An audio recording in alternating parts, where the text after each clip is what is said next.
Hi, this is Kamera again. We're on day number 240, Lamentations, chapter 1 through chapter 3, verse 36, with a whole new book, Lamentations. That is the 25th book that we're in now, that we're covering.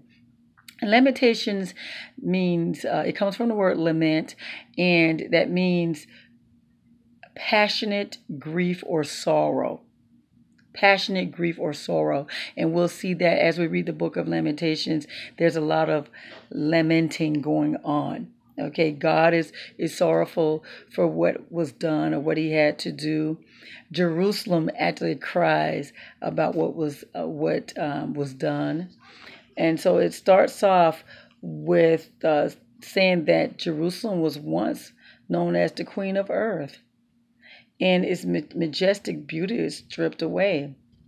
No longer does it boast the festivals and the crowds. It was very lively. It was a place where the temple of God was, and that's where people met from all over would come to Jerusalem. It was a lively place. It was a rich place.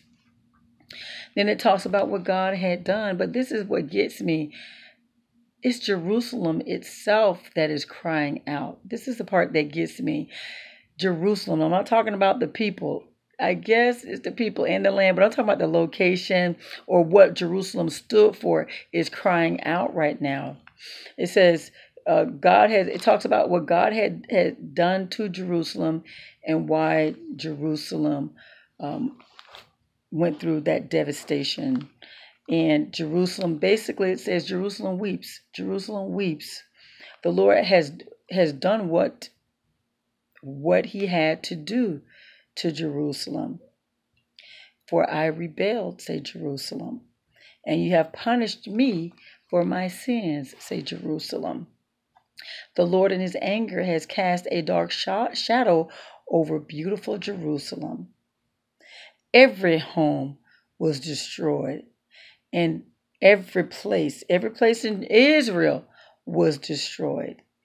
The walls, the beautiful walls of Jerusalem, they were broken down. The palace and the temple, they were destroyed. Yes, the fortresses were demolished. God withdrew his protection as the enemies attacked. If God is not protecting us, guys, we are just really in trouble. But he withdrew his protection. But we read the story, so we already knew why he did this.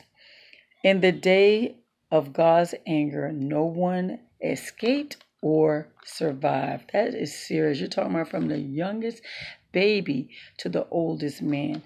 No one escaped or survived. And remember, they died of either famine, disease, or war. And a lot of them were taken into captivity. Okay? Now, the faithful love of the Lord, this is one of the things that we can always depend on, The faithful love of the Lord never ends, and his mercy never ceases. Great is his faithfulness. His mercies begin afresh each morning. That's something to look forward to every morning, his new mercy. Isn't that something?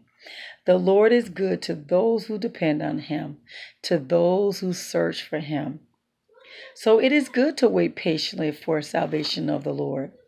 And it is good for people to submit at an early age to the yoke of God's discipline. No one is abandoned by the Lord forever. Though he brings grief, he also shows compassion because of his greatness. Look at this, because of his unfailing love. And we have to understand, we bring grief to God, and he gives us promises that if we obey him and we trust him, he'll give us the good of the land. That's what he says. He says that he'll bless us, coming in, going out.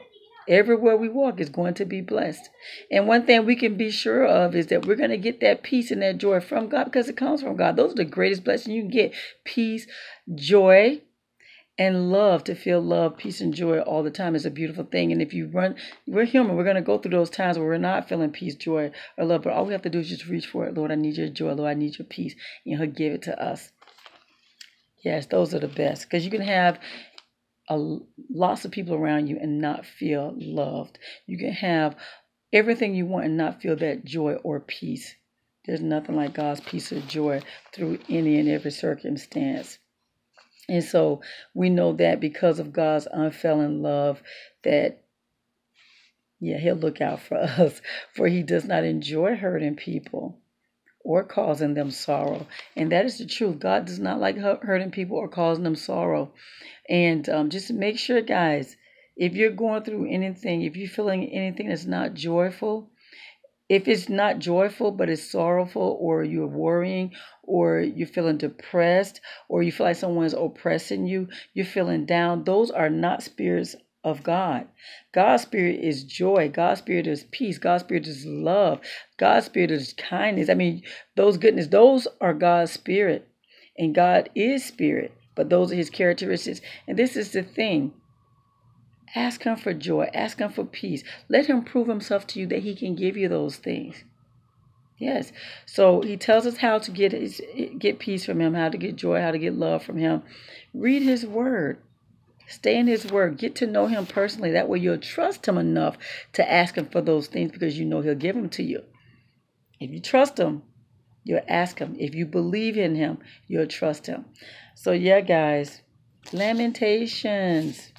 Lamentation has, I believe, 5 chapters, and we just read half the book already. So after that, after tomorrow, then we'll be going into Ezekiel, another one of the prophets. So there you have it, guys. Day number 240, Lamentations chapter 1 through chapter 3, verse 36. You have a God-filled, blessed day.